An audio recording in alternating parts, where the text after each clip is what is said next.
भूल जाएं भाजपा का टिकट। नमस्कार, आप देख रहे हैं दिव्य हिमाचल टीवी। मैं हूं वंचिता शर्मा और एक बार फिर हाजिर हूं आप सभी के सामने हिमाचल आज का मुद्दा लेकर। बदलाव के लिए सुर्खियों में रहने वाली भाजपा में अब बड़ी हलचल मच गई है। अब पार्टी बोर्ड और निगमों के अध्यक्ष और उपाध्यक्षों के टिकट काटने की तैयारी में है। अब सवाल ये है कि क्या सच में बीजेपी ऐसा कदम उठाएगी? हम पहाड़ी में इसी पर चर्चा कर रहे हैं अनिल अग्निहोत्री और राजेश शर्मा। जी, इन्हें भी नहीं मिलेगा भाजपा का टिकट। जी हाँ, जी। कौन लोग हैं, हम चर्चा करेंगे, बताएंगे आपको क्या इनपुट है। ये बड़ी अगर ये सही इनपुट है राजेश, तो ये बहुत बड़ी जानकारी है और बड़ी धमाकेदार जानकारी है। लेकिन पहले राजेश बात करते हैं धर्मशाला में हुए अभी जो खत्म हुआ है भारतीय जनता युवा मोर्चा का राष्ट्रीय प्रशिक्षण शिविर जो यहाँ लगा हुआ था 3 दिन का, वो खत्म हुआ है।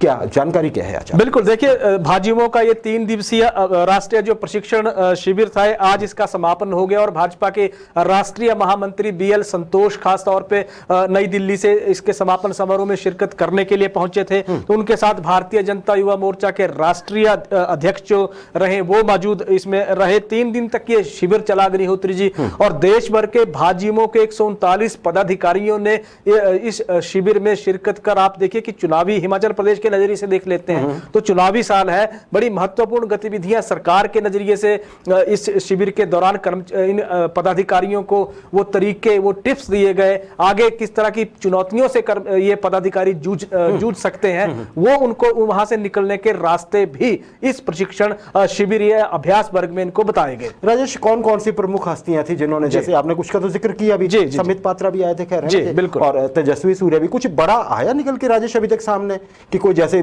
सरकार से, केंद्र सरकार से कोई बड़ी योजना या युवाओं के लिए कोई बड़ी पॉलिसी या कुछ ऐसी डिमांड वगैरह अभी तक सामने आई है कि नहीं आई? नहीं, देखिए डिमांड तो नहीं है। 3 दिन तक ये एक तरह से शिविर चला है अग्निहोत्री जी। भाजपा के राष्ट्रीय अध्यक्ष जगत प्रकाश नड्डा ने इसका आगाज किया था और आप देखिए कि उस दौरान उन्होंने आह्वान वहां किया था कि, तो उन्होंने ये कहा था वहां पे कि भाजयुमो पदाधिकारियों को सोच बदलने और संकल्प लेने का उन्होंने आह्वान किया कि सोच, नजरिया बदलने की उन्होंने बात कही थी। दूसरे दिन जो केंद्रीय खेल मंत्री अनुराग ठाकुर वहां पहुंचे और उन्होंने बतौर मुख्य अतिथि जब शिविर में इसमें शिरकत की तो कांग्रेस और आम आदमी पार्टी पे उन्होंने जमकर निशाना साधा। लेकिन इसके साथ ही साथ उन्होंने भाजयुमो के जो पदाधिकारी थे उनको बड़े महत्वपूर्ण टिप्स वहां दिए। आपने समित पात्रा साहब की बात की, राष्ट्रीय प्रवक्ता है बिल्कुल भारतीय जनता पार्टी के, तो उन्होंने जो लगातार इनसे आह्वान किया है पदाधिकारियों से, यही किया है कि अपना ज्ञान बढ़ाएं, चाहे सोशल मीडिया है, चाहे इलेक्ट्रॉनिक मीडिया है, चाहे प्रिंट मीडिया है, इसके सदुपयोग के उन्होंने टिप्स दिए। और सदुपयोग तभी भाजयुमो के कार्यकर्ता कर सकते हैं अगर उनके पास ज्ञान होगा। तो और आज जिस तरह के राष्ट्रीय महामंत्री पहुंचे BL संतोष, उन्होंने केंद्र सरकार की नीतियों को लेकर जो पार्टी के ये या भाजयुमो के जितने भी पदाधिकारी पहुंचे थे उनको नीतियों को बताया और आने वाली जो चुनौतियां हैं उन चुनौतियों से कार्यकर्ताओं को या पदाधिकारियों को कैसे निकलना है, फील्ड में कार्यकर्ताओं को कैसे मोटिवेट करना है, इसके टिप्स दिए गए हैं। 3 दिन तक ये महत्वपूर्ण एक तरह से अभ्यास वर्ग है जिसमें जो पदाधिकारी हैं इनमें लीडरशिप क्वालिटी को डेवलप करने की कोशिश हुई है। हिमाचल प्रदेश के संदर्भ से देखें तो कोई मांग पे किसी पे यहां चर्चा नहीं हुई अग्निहोत्री जी, यहां सिर्फ टिप्स दिए गए हैं और व्यक्तित्व निखार पे ज्यादा बल दिया गया है। जी राजेश, बहुत बढ़िया। लेकिन राजेश, क्या ही बेहतर होता अगर कहीं केंद्र सरकार से पूरे देश के लिए कोई युवा नीति, जब आपने बताया कि अनुराग ठाकुर स्वयं वहां थे, तो एक प्रस्ताव वैसा भी जाता जो ना सिर्फ भारतीय जनता युवा मोर्चा के कार्यकर्ताओं बल्कि पूरे भारत के युवाओं के लिए कुछ नई चीज होती, वैसा मैसेज भी आता तो और बेहतर रहता। खैर, हालांकि ये लग रहा है कि चुनावी वर्ष है हिमाचल प्रदेश में, तो शायद, और था भी, ये ट्रेनिंग कैंप था एक तरह से, तो शायद उसी नजरिए से ज्यादा बातचीत हुई। अच्छा राजेश, अब हम जिस जो हमने बात शुरुआत में की सेगमेंट की, वो जानकारी जरा दर्शकों के सामने देख ले। देखिए जी, सियासत में हम पहले से कह रहे हैं कि भाजपा की नेताओं की तरफ से कहा गया है कि बहुत से मौजूदा विधायकों के टिकट कट सकते हैं या कुछ की परफॉर्मेंस पे। पूर्व विधायकों के भी शायद इसमें सारा कुछ शामिल था, क्योंकि भाजपा इस मामले में जरा लिहाज नहीं करती है, सबको पता है। उनका एक मात्र मोटो होता है जीत, विनेबिलिटी जैसे वो बोलते हैं। तो एक बड़ी नई इनपुट सामने आई है और वो भी शीर्ष नेतृत्व, और वो कौन है? JP नड्डा साहब। उनकी तरफ से ये हमारे पास इनपुट है कि उन्होंने कुछ स्पेशल कहा है कुल्लू में, और अगर जो कहा है वो इंप्लीमेंट हो जाता है राजेश, तो हिमाचल के बड़े चेहरे कुछ जो बोर्ड या निगमों में अध्यक्ष हैं या उपाध्यक्ष हैं, उनकी तो चुनावी अभिलाषाओं पे फिर पानी फिर जाएगा। क्या जानकारी क्या है? बिल्कुल सही है, बिल्कुल सूचना यही है। और जो जिस तरह से जेपी नड्डा साहब का कुल्लू का जो दौरा हुआ है, वहां उनका रोड शो जो हुआ, उसके बाद की इंटरेक्शन जिस तरह से कार्यकर्ताओं के साथ थी, पदाधिकारियों के साथ थी, वहां से एक चीज निकल के सामने आई है कि उन्होंने एक तरह से संदेश साफ कर दिया है हर कार्यकर्ता को, हर पार्टी के पदाधिकारी को, कि पदाधिकारी और कार्यकर्ता मिलकर अगर काम करेंगे तो भाजपा की राह सुनिश्चित होगी। उन्होंने एक बड़ी महत्वपूर्ण चीज कही है अग्निहोत्री जी की बोर्ड के अध्यक्ष या फिर उपाध्यक्ष या निगमों के अध्यक्ष या उपाध्यक्ष जो भी हैं, वो ये ना समझे कि वो एक तो खुद को भी कार्यकर्ता समझे, अपने आप को नेता ना समझे, और ये मान के ना चले कि उनका टिकट पक्का है। इन्होंने बड़े दो टू क्लियर कर दिया। इससे पहले अगर हम देखते हैं क्यों कहा? बिल्कुल ऐसा इसलिए कहा, उन्होंने ये कहा है कि देखिए जब जनता ने इन चेहरों को जब नकार दिया था, मतलब ये वोट होगा राजेश, इलेक्शन हार गए। हाँ बिल्कुल, फिर भी पार्टी ने इन चेहरों को या इन हस्तियों को एक तरह से मलाईदार पद देके कहीं ना कहीं फिट किया, लाभ के पद इनको दिए हैं। अब जब लाभ के पद पार्टी ने दिए हैं तो कम से कम जो एक भाजपा का जो एक ब्रैकेट जो लागू होते हैं, चाहे मंत्रियों की बात कह लीजिए, विधायकों की बात कह लीजिए, वही फार्मूला अब बोर्ड निगमों के अध्यक्षों और उपाध्यक्षों पे पार्टी लागू करने जा रही है। टिकट पक्का किसी का नहीं है, उन्होंने 2-2 कह दिया है। टिकट कटने के आसार एकदम से इससे अब तो प्रखर हो गए, लेकिन इसमें कुछ चेहरे ऐसे हैं अग्निहोत्री जी जो ये सवाल पैदा कर रहे हैं कि क्या भाजपा उन चेहरों को देखते हुए सच में ये कदम उठा लेगी? राजेश बिल्कुल, मैं चेहरों पे ही आने वाला था खुद ही। देखिए, अगर हम पिछले उपचुनावों की बात करें, भारतीय जनता पार्टी ने एक स्टैंड लिया कि नेता पुत्रों या पुत्रियों को टिकट नहीं दिया जाए। सही है। और फिर उस पे कायम रही पार्टी। सिर्फ राजनाथ सिंह के पुत्र हैं पंकज सिंह, उनको टिकट मिला था। बाकी हिमाचल में आपको पता होगा चेतन बरागटा वाला कैसे हुआ था वहां पे। वो सीट तो ऐसा कहा जाता है कि भाजपा ने अपने सिद्धांत के ही ऊपर कुर्बान की थी। तो राजेश, अगर मान लीजिए जो आपने ये कही जानकारी और ये सच है और ये अप्लाई कर देती है पार्टी, भारतीय जनता पार्टी, फिर उसी आपकी जो बात आप शुरू करने लगे थे, मैं उसी पे आ जाता हूं। एक्चुअली मेरा प्रश्न भी यही था कि तो फिर ऐसे कौन कौन से चेहरे हैं? बड़े चेहरे हैं तो मुश्किल हो जाएगी। अभी आपको कौन से, कुछ अगर बड़े चेहरे हो तो कौन है ऐसे लोग? बिल्कुल, देखिए जहां तक परिवारवाद पे बात पे आते हैं अग्निहोत्री जी, पहले जो बोर्ड निगमों के अध्यक्ष या उपाध्यक्ष, परिवारवाद तो राजेश हो गया, वो तो पिछली बात थी। बिल्कुल, मैं कह रहा हूं कि क्या उसी तर्ज पे अगर वही सख्त रहती है पार्टी, अटल रहती है, तो कौन कौन से चेहरे फिर इस पे आ जाते हैं? बिल्कुल, देखिए अगर पार्टी वही अपने उसी जो सिद्धांत पार्टी ने बनाया है वहां पे सख्त रहती है, फिर तो बहुत मुश्किल एक तरह से हो जाएगा। अभी बोर्ड निगमों की बात कर लें, बोर्ड निगमों के जो चेहरे हैं, जो पार्टी के इस वक्त कद्दावर नेता एक तरह से हैं, जो जनता में रसूख रखते हैं, उन नेताओं को अगर देख लेते हैं तो क्या पार्टी उनका टिकट काट देगी? बड़ा सवाल यह भी है। अभी चेहरों की जहां तक आपने बात की, तो भाजपा परिवारवाद के बिल्कुल खिलाफ है, परिवारवाद चाहती नहीं है पार्टी। इसके अलावा सिर्फ पार्टी जो गाइडलाइंस है उनके मुताबिक जहां तक बात है, तो अगर आप देखिए, अगर परिवारवाद की बात है तो फिर क्या सुजानपुर से टिकट कट पाएगा पार्टी के लिए? क्या नरेंद्र बरागटा को, जिस तरह से नरेंद्र बरागटा के पुत्र का उपचुनाव में टिकट काटा गया था, उस तरह की गतिविधियां चलती रहेंगी? सवाल ये भी खड़े हो रहे हैं। जी राजेश, बिल्कुल, मैं चेहरों की बात कर रहा था राजेश। वो देखिए, उपचुनाव में हो गया, उपचुनाव में उसके बाद भी पूरे देश में जो चुनाव हुए थे अभी पीछे कुछ 5 राज्यों में, वहां पे भी टिकट नहीं दिए थे पार्टी ने।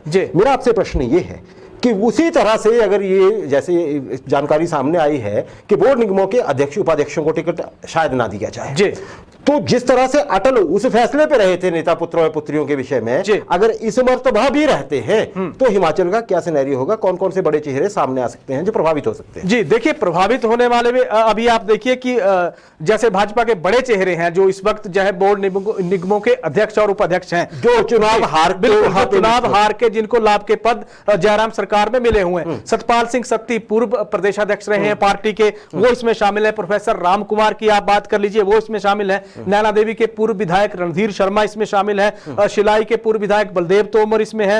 नादौन के पूर्व विधायक विजय अग्निहोत्री इसमें है। तो आप ये देखिए कि ये पार्टी अगर अपने सिद्धांत पे, या जेपी नड्डा साहब ने जो कहा है, अगर उस पे पार्टी फिट रहती है तो इन जिन नेताओं का इनका चाहे आधार है, चाहे एक पार्टी का एक चेहरा है, क्या पार्टी ऐसा फैसला ले सकती है? बड़ी बात अब ये भी है, अगर पार्टी ले लेगी तो फिर मौका किसको मिलेगा? और इन चेहरों का पार्टी में क्या होगा? क्या इनको फिर संगठन में लिया जाएगा? ये सबसे बड़ा सवाल आज की डेट में खड़ा बताओगे अग्निहोत्री जी, जब से इस तरह की सूत्रों के हवाले से खबर आई है कि बोर्ड और निगमों के अध्यक्ष और उपाध्यक्षों को लेकर पार्टी वही फार्मूला अपनाने जा रही है जो मंत्रियों और विधायकों को लेकर पार्टी ने सामने रखा है कि एक तो हम सर्वे को आधार बनाएंगे, दूसरा वो देखेंगे कि जब मलाईदार पद दे दिए गए थे तो फिर अब लाभ और कितना दिया जाएगा। जी राजेश, बिल्कुल सही कहा आपने, आपकी वो बात बिल्कुल दुरुस्त है कि ये इतने बड़े चेहरे हैं जिनके आपने कुछ नाम लिए कि इनको माइनस करके देखेंगे तो कुछ अजीब सा लगेगा, है बिल्कुल, बिल्कुल। क्योंकि ऐसा नहीं दिख रहा है कि इनके कोई सेकंड लाइन भी तैयार है और ये लोग अपने प्राइम यूथ में भी हैं और ये सभी लोग ऐसे हैं जो संगठन से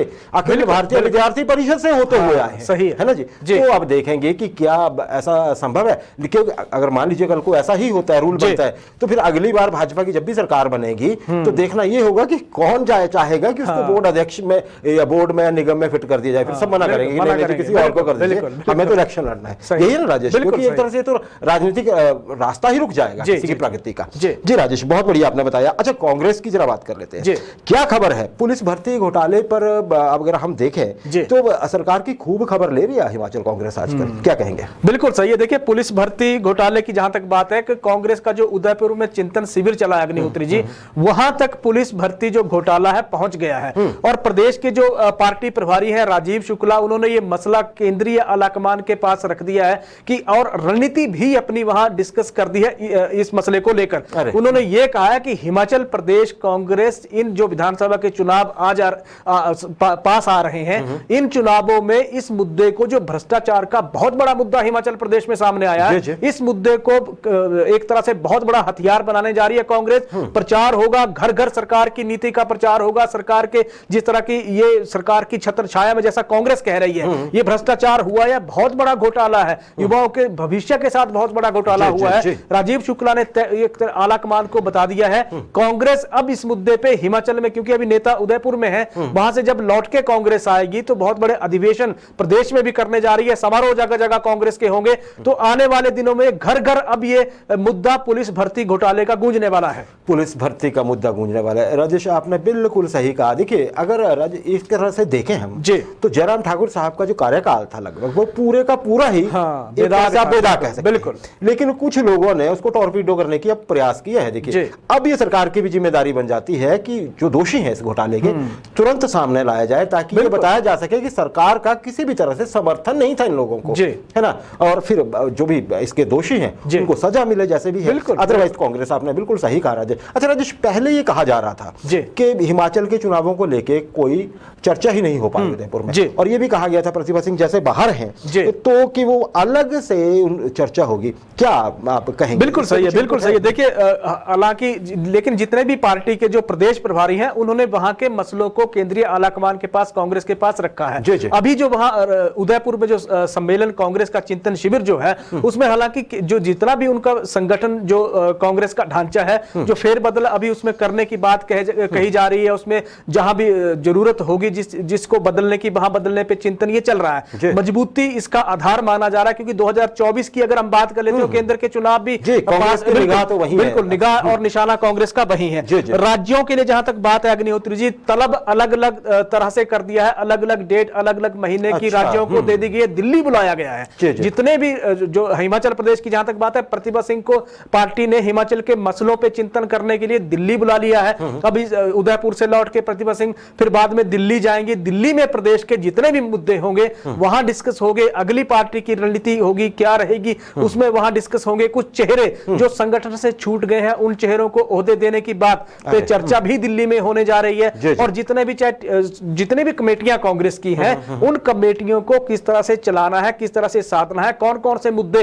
आगे करने हैं, कौन कौन से नेता क्या क्या आगे देखने वाला है, तमाम मसलों पे इन जो कांग्रेस के हैं इनकी चर्चा दिल्ली में होनी है, जिसमें प्रतिभा सिंह को बुला लिया गया है। राजस्थान में सिर्फ नेशनल उसके ढांचे पे ही फोकस किया गया है। क्या बात है, आपने बहुत बढ़िया विस्तार से बताया, और ये भी बताया कि क्यों हिमाचल की चर्चा वहां नहीं हुई, और ये भी बताया कि क्यों पुलिस भर्ती इतना बड़ा मसला है कि उसकी चर्चा हो गई राष्ट्रीय चिंतन शिविर में कांग्रेस के।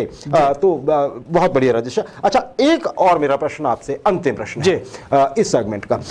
आम आदमी पार्टी, बहुत दिनों से हम ये कहते भी आ रहे हैं, हम नहीं कह रहे हैं, ये जनता की राय है और जनता की आकांक्षा भी है। देखिए, कभी कभी कोई धमाका होता है, फिर खामोशी छा जाती है, धमाका होता है, खामोशी छा जाती है। अब जैसे एक खबर ये थी कि जी, जैसे हम अभी कर्मचारियों के सेक्शन में बात कर चुके हैं, उन्होंने कहा कि ओल्ड पेंशन देंगे।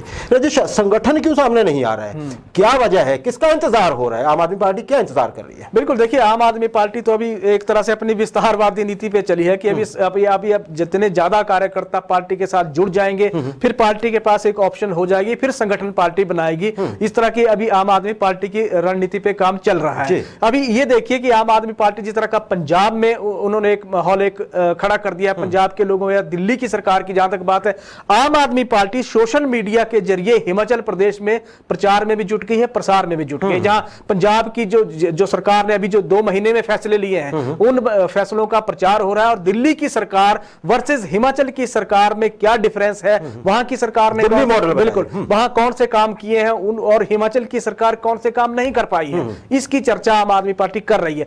आम जनता के लिहाज से देख लें अग्निहोत्री जी, आम जनता यह चाह रहा है कि आम आदमी पार्टी, क्योंकि चुनाव अगर सितंबर में अगर प्रस्तावित हम मान लेते हैं, जैसे थोड़ा पहले हो जाते हैं, तो फिर वक्त कितना बचा है संगठन को चुनाव हिमाचल प्रदेश में लड़ने के लिए। और संगठन ने जब चुनाव हिमाचल प्रदेश में लड़ना है तो वो संगठन कहां है? सबसे बड़ा सवाल आम आदमी के पार्टी के सामने जो इस वक्त खड़ा है वो संगठन का है कि संगठन पार्टी का सामने कब आएगा। आपको क्या लग रहा है कब आएगा जी? इसका इंतजार हो? बिल्कुल, अभी इंतजार तो हो रहा है कि केजरीवाल साहब, बिल्कुल केजरीवाल साहब की एक और रैली हिमाचल प्रदेश में करवा ली जाए, जिसके बहाने, क्योंकि आम आदमी पार्टी माहौल बनाने में एक्सपर्ट है, वो माहौल इस तरह का बना देते हैं कि चाहे जितने चाहे भाजपा का कोई रूट है, कांग्रेस का कोई रूट है, वो ये देख रहे हैं कि रूटों को कैसे साधेगी आम आदमी पार्टी। निगाह वहां है। क्या बात है, चलिए, वो भी बुरा नहीं है, लेकिन जल्दी हो जाए कुछ, कहीं ऐसा ना हो कि भाजपा और कांग्रेस को भी तो पता होगा कि ऐसा हो सकता है, तो लिंगर ऑन तो वो भी कर सकते हैं अपने दल, फिर कहीं लेट ना हो जाए। चलिए, जो भी होगा हम चर्चा करते रहेंगे। राजेश, संडे है आज, समय जरूर कम हो रहा है हमारे पास।